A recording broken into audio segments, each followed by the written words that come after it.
In the vast, windswept steppes of 12th century Mongolia, life was harsh, unforgiving, and merciless. Here, survival depended on skill, loyalty, and cunning. It was in this unforgiving landscape, around the year 1162, that a boy named Temüjin was born. He would later rise to become Genghis Khan, the founder of the largest contiguous empire in human history. Temüjin's early life was marked by struggle and adversity. Yet, when Temüjin was still a child, tragedy struck. Yasuge was poisoned by a rival clan, leaving the young boy and his family vulnerable. Without a strong patriarch, Temüjin's family was abandoned by their allies and left to survive on the harsh steppe with minimal resources, living in a world where rival clans could kill, enslave, or exile without warning. Temüjin learned early that loyalty was scarce, and survival depended on both courage and strategy. This environment of constant threat would shape the man he would become.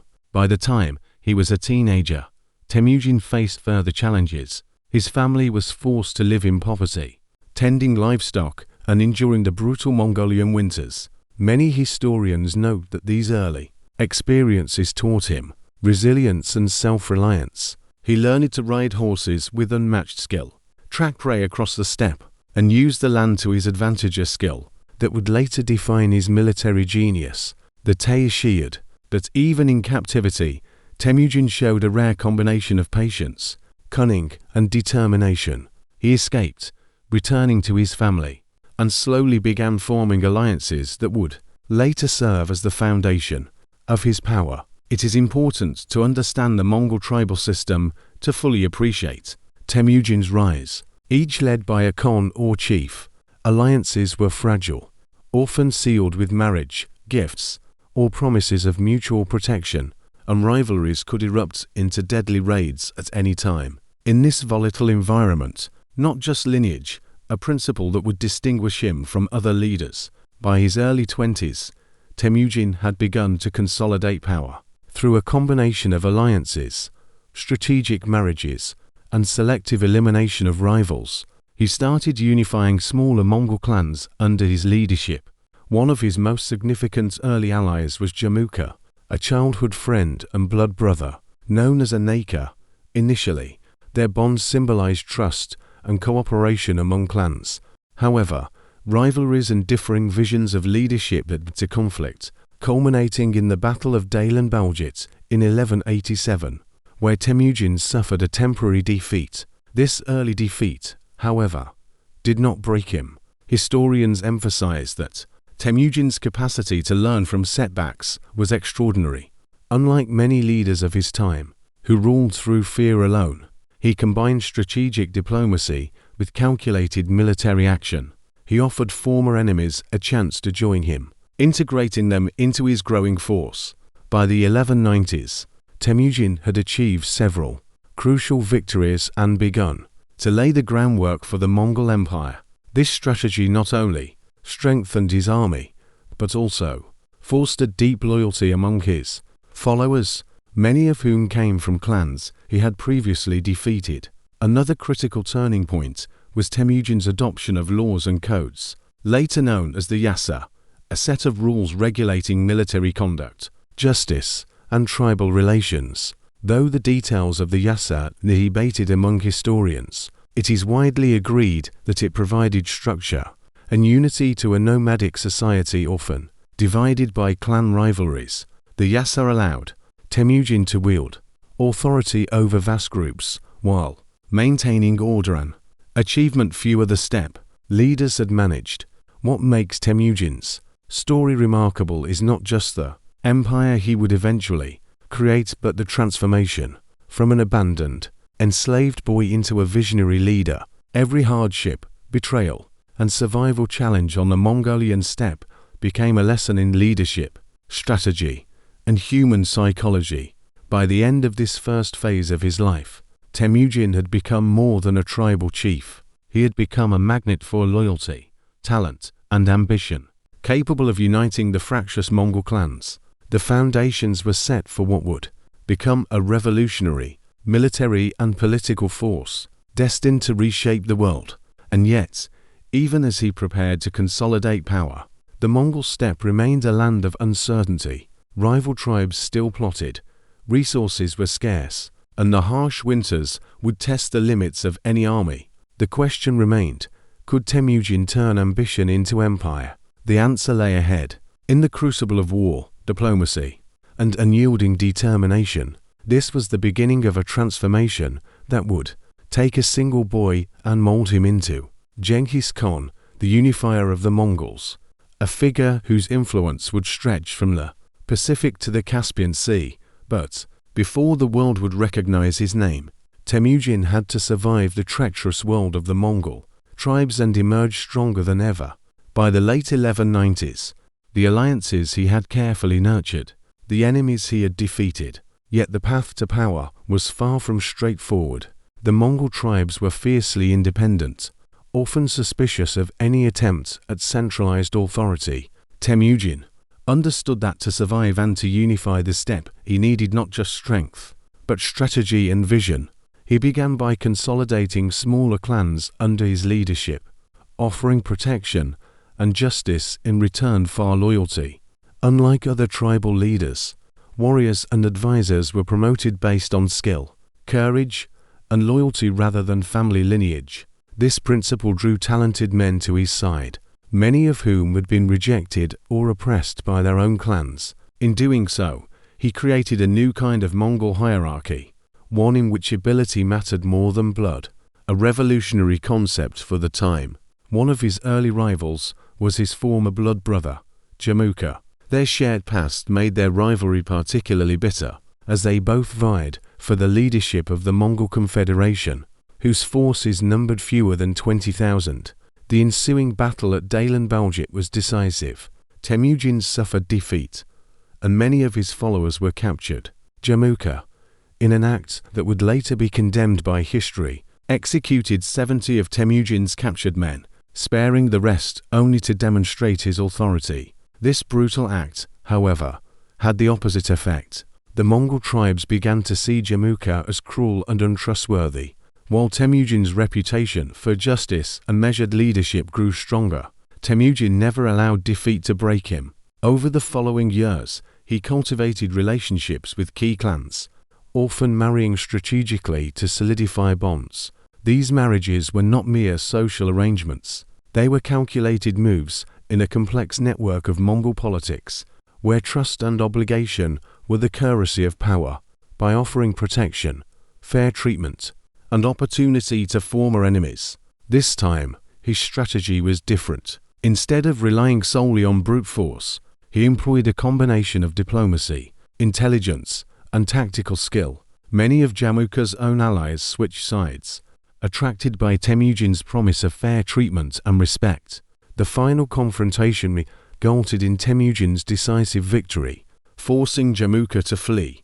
With his chief rival neutralized, Temüjin became the undisputed leader of the Mongols. Though the unification of all the tribes was still an ongoing challenge, and 10,000s, known as Arban, Jagan, Mingan, and Tumen, this system allowed for unprecedented mobility, discipline, and coordination among thousands of mounted warriors. Soldiers were loyal to their commanders personally, and commanders were loyal to Temüjin, creating a chain of command that could respond to threats with extraordinary speed and efficiency.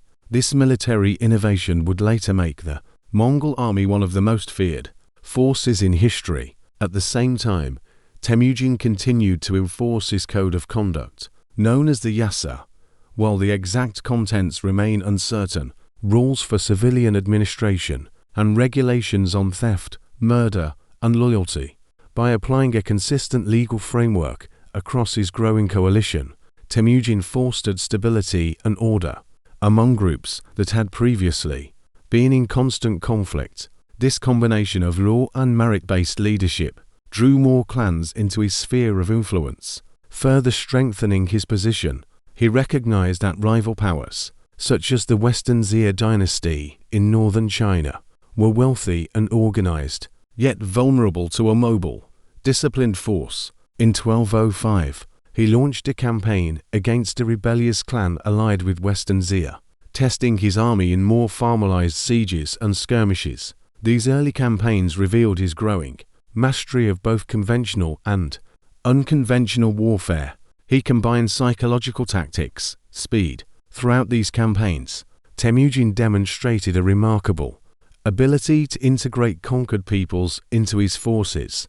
Craftsmen, engineers, and soldiers from other cultures were given positions based on skill rather than ethnicity or origin. This pragmatic approach not only strengthened his army but also created a network of knowledge and expertise that would later prove invaluable in campaigns across Central Asia. It was a radical departure from the norm, as most steppe leaders relied almost exclusively on their own clans for manpower and skill. By 1206, Temüjin had achieved what many thought impossible. He convened a council of Mongol chieftains, some of whom had once opposed him, and was formally declared Genghis Khan, the universal ruler of the Mongols. Under his leadership, disciplined and highly mobile force capable of challenging kingdoms far beyond the steppe, Genghis Khan's vision was larger than any single clan or battle. He sought not only conquest, but also order, communication, and law across the vast territories he intended to influence. Roads, relay posts, and messenger systems were established to maintain coordination across thousands of miles. Trade and commerce were encouraged, as long as they did not threaten the security of his empire. By combining the brutality of warfare with sophisticated governance, Genghis Khan created a model that allowed for the rapid expansion of the Mongol Empire while maintaining control over a diverse and often fractious population. Even at this early stage, it was clear that Genghis Khan was not merely a warrior, but a strategist, a diplomat, and a unifier. He had transformed a young boy who had been abandoned and enslaved into a leader capable of reshaping the political landscape of Asia. The unification of the Mongol tribes was only the beginning. What lay ahead was an era of campaigns, conquests, and innovations that would alter the course of history forever. After being proclaimed Genghis Khan in 1206, the Mongol leader turned his attention beyond the grasslands of Mongolia.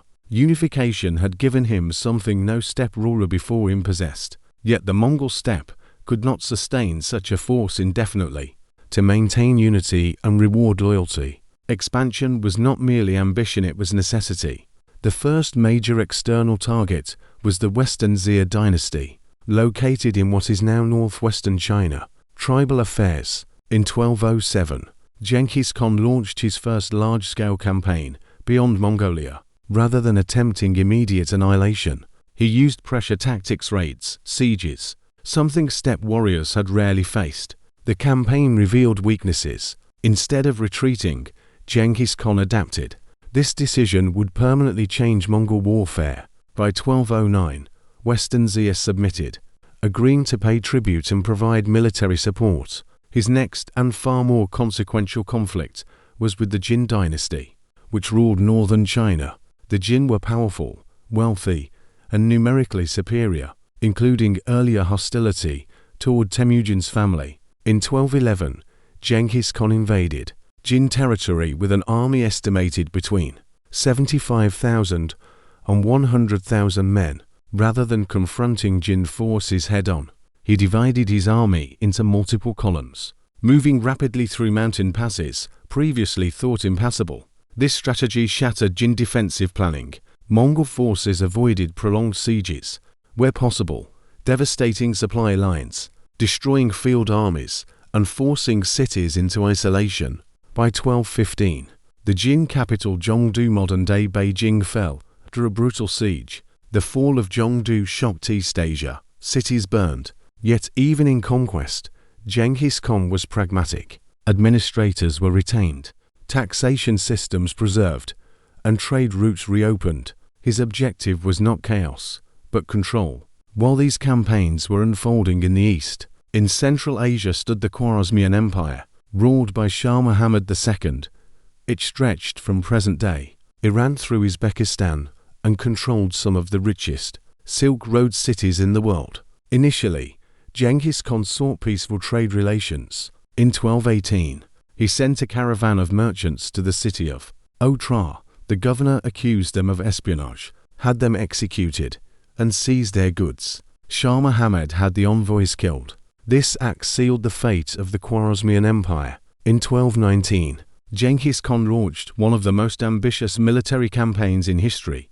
With an estimated force of 100,000 to 150,000 men, he crossed deserts and mountains thought impossible for large armies. His forces split into multiple independent units. Cities that surrendered were often spared. Those that resisted were destroyed. This policy was deliberate. News of destruction traveled faster than the army itself, causing many cities to surrender without a fight. The Khwarezmian Shah fled westward, pursued relentlessly by Mongol generals. In 1221, his empire ceased to exist. While medieval sources often exaggerated numbers, however, it is equally important to understand that these campaigns followed the norms of medieval warfare, where mass violence was not unusual. Genghis Khan's reputation for brutality was real, but it was also a calculated tool of control. Despite the devastation, Mongol administration followed conquest. Trade resumed along the Silk Road. Religious leaders of different faiths were often protected. Skilled individuals, engineers, doctors, scholars were spared and relocated across the empire. The Mongol world was violent, but it was not mindlessly destructive. By the early 1220s, the Mongol Empire stretched from northern China to the Caspian Sea. No empire in history had expanded so rapidly across such vast distances. Yet Genghis Khan did not rule from luxury. Age, however, was beginning to take its toll. In 1226, the Western Zia rebelled, refusing to provide troops for a further Mongol campaigns. Genghis Khan responded with overwhelming force. Cities were destroyed, and the dynasty was erased from history. He never fully recovered. In August 1227, Genghis Khan died. The exact cause remains uncertain, though no credible evidence supports legends of assassination. His death was kept secret until the campaign concluded. The Western Zia were annihilated, fulfilling his final command. Genghis Khan was buried in an unmarked grave somewhere in Mongolia. According to tradition, his burial site remains unknown to this day. What he left behind was not merely an empire, but a system military, administrative, and legal that would allow his successors to rule the largest, contiguous land empire in human history. His conquests reshaped Asia, Europe, and the Middle East. Yet the story was not over. The empire would grow even larger under his sons and grandsons, but it would also face internal strain, moral contradictions, and eventual fragmentation. To understand the true legacy of Genghis Khan, one must look not only at conquest, but at what followed. When Genghis Khan died in 1227, the world he left behind was fundamentally changed. Yet unlike many conquerors whose empires collapsed with their deaths, his did not. This was not an accident. It was the result of deliberate systems he had put in place, systems that allowed power to continue beyond one man.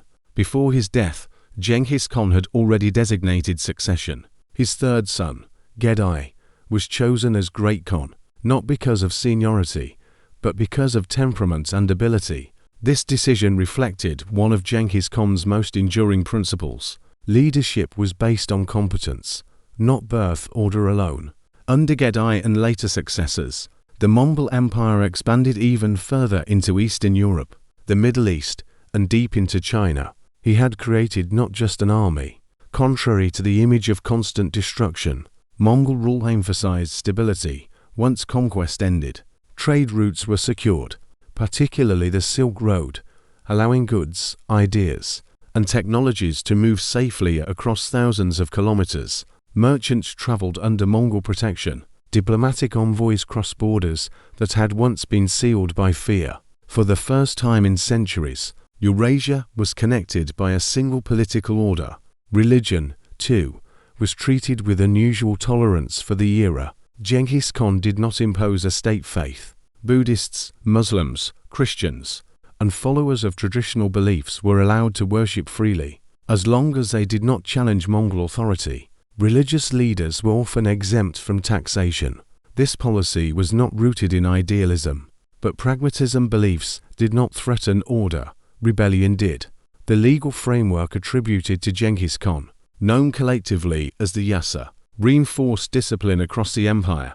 While much of it survives only through later accounts, historians agree it promoted loyalty, punished corruption, protected envoys, and enforced collective responsibility. These laws applied regardless of status, yet the Mongol legacy cannot be discussed without confronting its violence. Entire cities were destroyed, populations were displaced or killed. In regions like Central Asia, recovery took generations.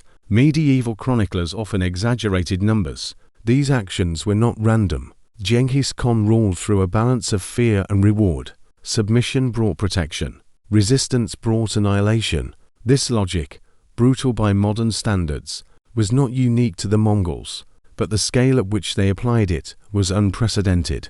He was illiterate, yet understood administration. He came from poverty, yet built systems that governed millions. He began life abandoned, enslaved, and hunted, yet ended it as the architect of an empire, stretching from the Pacific Ocean to the edge of Europe. His personal life remains largely obscured. He avoided permanent palaces, preferring the mobility of the steppe. His burial site was deliberately hidden, reflecting a final act of humility or control. What remains instead is influence. Modern genetics suggests that a significant percentage of men across Asia carry genetic markers linked to Genghis Khan's lineage, a reflection of the vast reach of his family. Languages, borders, even the modern concept of global trade owes part of its development to the security the Mongols imposed across continents. Yet history remembers Genghis Khan unevenly. In others, he is remembered as a destroyer. Both views are rooted in truth. The Mongol Empire brought order and devastation, connection and collapse, progress and trauma, but as a force shaped by his environment, responding to the brutal realities of his time, and transforming the world through systems that outlived him.